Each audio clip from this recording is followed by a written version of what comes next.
When you want to display some cannibalistic bugs in a visually seamless space, you make a way. In this video, I'm building a mini split terrarium, and no, not like the air conditioning unit, like literally a small split terrarium. This will eventually be home to a pair of ghost mantids, which, while not the most cannibalistic of the praying mantids, will still eat each other when they're given the chance. Hence a split terrarium. This is my first time properly making a bioactive terrarium, so if this is your thing, please stick around and let me know what you think. The base for this is just a 10-gallon terrarium that I added a glass barrier to. I've never worked with glass or silicone before, but I was pretty pleased with how the divider turned out.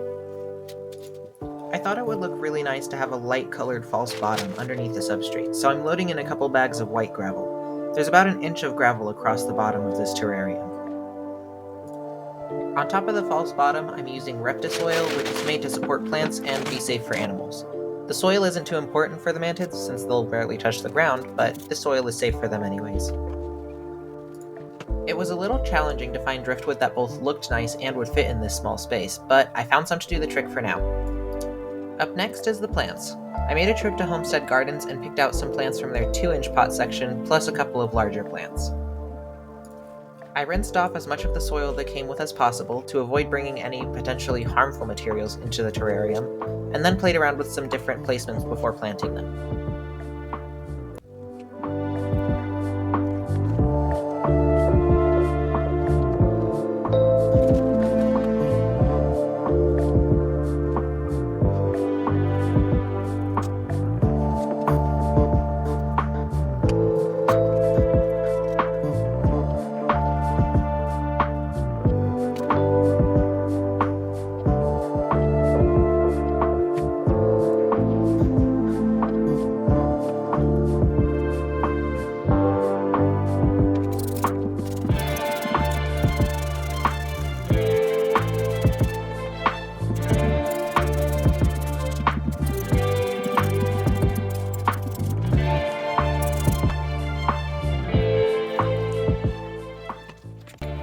Now, I thought the build was looking a little unpolished, with the backdrop being just my room's walls, so I added a black backdrop to it. I really wanted to let the live plants rule the design, so I didn't want to use the jungle backdrop.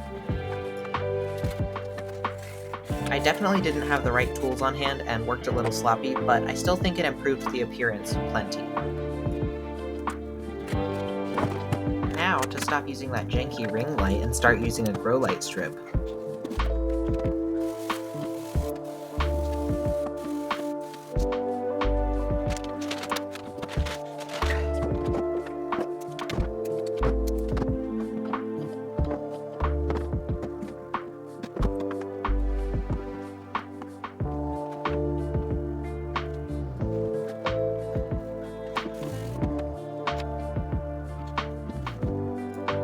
And of course, it wouldn't be a bioactive without some isopods and springtails.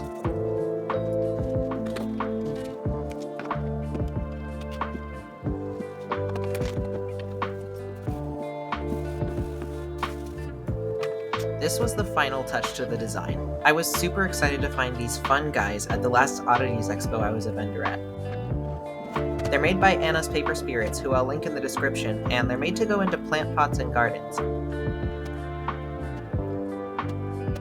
I asked a bunch of questions before I got these to make sure they were safe for a terrarium, and I think they add such a fun vibe. This is how the terrarium is looking now, 6 months after the build, and there are a lot of changes. Of course, the fungi are still doing great. The plants on the left side have grown a lot and are doing pretty well, although the fern in the back is showing some brown tips. I'm really happy with how the red plant has taken off.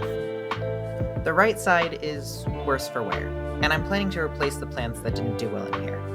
I'll also add some more climbing space before I bring home its future inhabitants. Those updates will be for another video. Thank you for watching. If you enjoyed this video, please consider subscribing and checking out my other content, and let me know what you think in the comments. See ya!